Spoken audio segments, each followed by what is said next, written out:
Bonjour, c'est Babineau. Laissez un petit pouce en l'air et puis un commentaire, ça mange pas de pain. Merci. Deux permissionnaires lui ayant demandé de réciter un poème, il n'avait pas cru devoir leur refuser ce plaisir.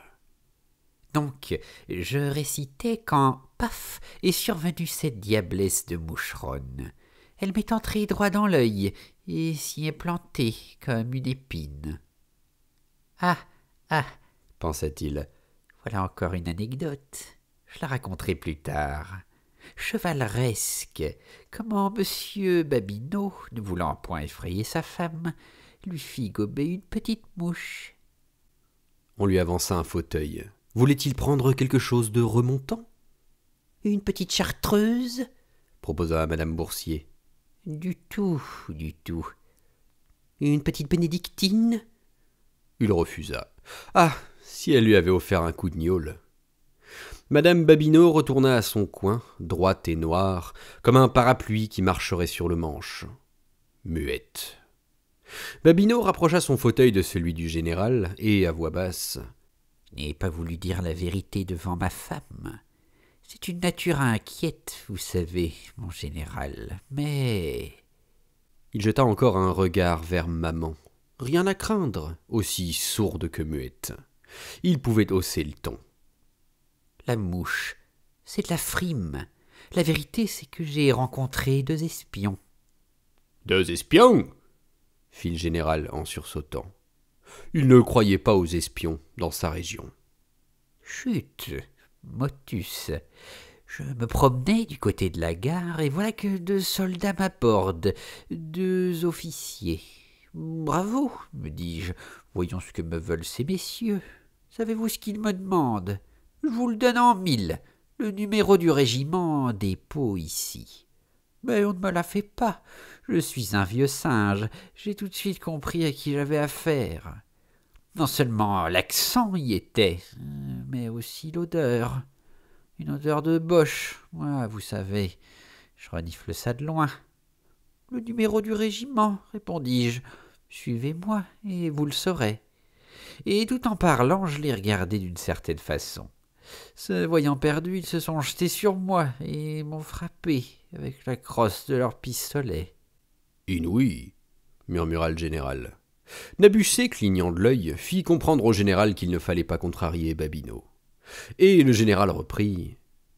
Mon pauvre Babineau, il me semble que vous avez attrapé un Orion.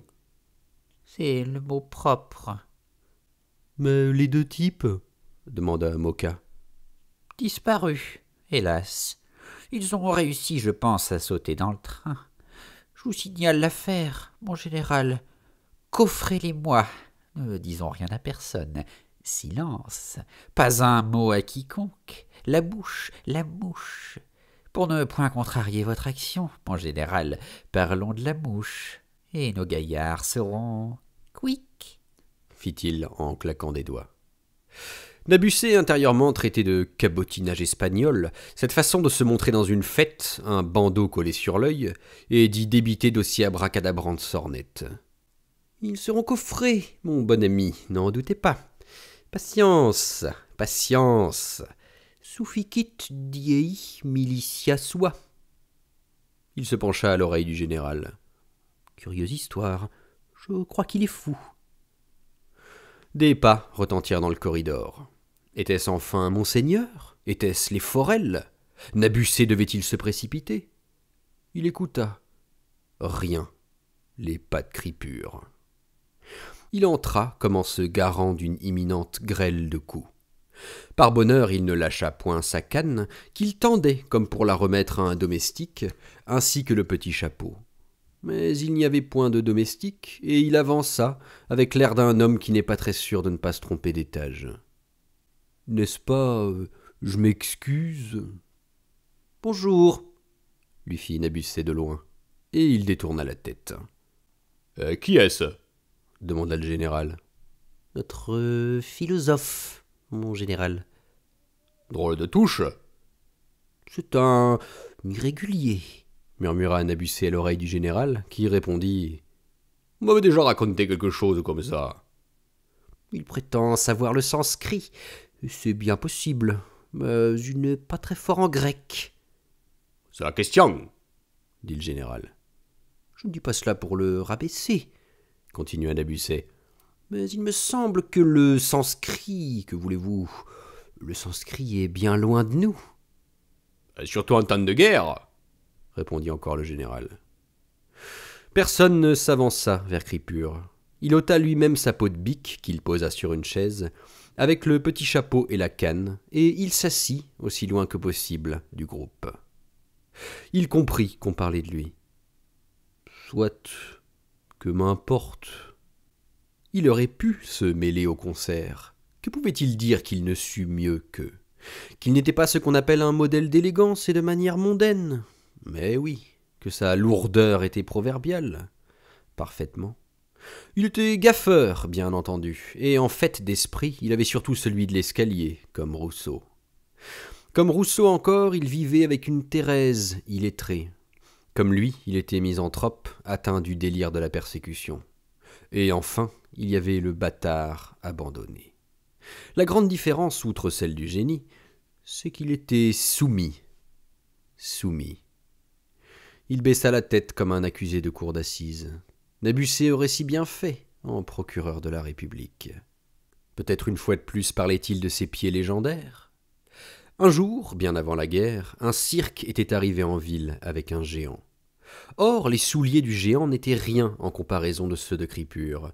Chacun avait pu s'en rendre compte, le directeur du cirque ayant fait exposer les souliers du géant dans la vitrine du plus grand bottier de la ville, qui était celui de Cripure, précisément. Quand on lui avait apporté ses souliers, le bottier s'était moqué. Au directeur du cirque, incrédule, il avait affirmé « J'ai mieux que cela !»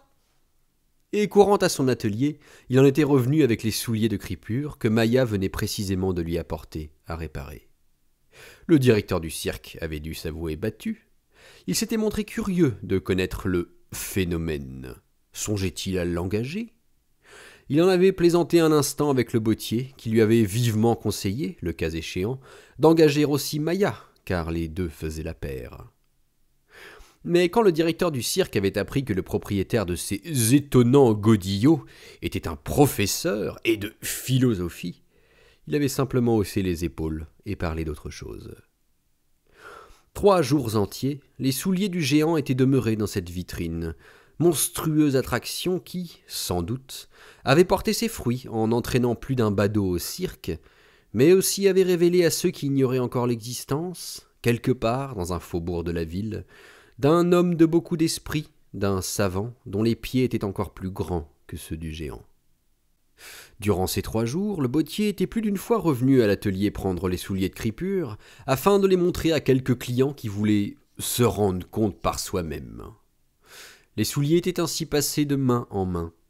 On les avait jaugés, soupesés, mesurés de l'œil et du doigt, comparés à ceux du géant, avec des commentaires où l'apitoiement se mêlait à la moquerie. Les psychologues prétendaient que l'infirmité de Cripure, en l'obligeant à se replier sur lui-même, en avait fait l'homme d'esprit qu'il était, et qu'ainsi on pouvait dire qu'il tirait son esprit de ses pieds. D'autres, jouant aux savants, se grattaient le menton, cherchant quelle maladie pouvait bien engendrer une difformité aussi triste. Quelqu'un ayant prononcé le mot d'acromégalie, on s'était fait expliquer la chose par un pharmacien. Le temps de consulter un dictionnaire de médecine, et le pharmacien était revenu chez le bottier, reluisant de science. Cette maladie mystérieuse, c'était une glande, dite apophyse, qui l'engendrait quand elle fonctionnait mal. Toutes les extrémités, les pieds, les mains, la langue et autre chose, itou, avait ajouté le pharmacien avec un sourire canaille, se mettaient à croître sans mesure. Ce n'était pas une maladie héréditaire, elle pouvait se déclarer à n'importe quel âge. On avait vu des gens de 25 ans en être soudain frappés. Il n'en revenait pas. Cripure était-il déjà atteint de cette maladie avant d'épouser Toinette? Depuis, la maladie s'était-elle déclarée pendant? Et de rigoler. Cripure savait tout cela.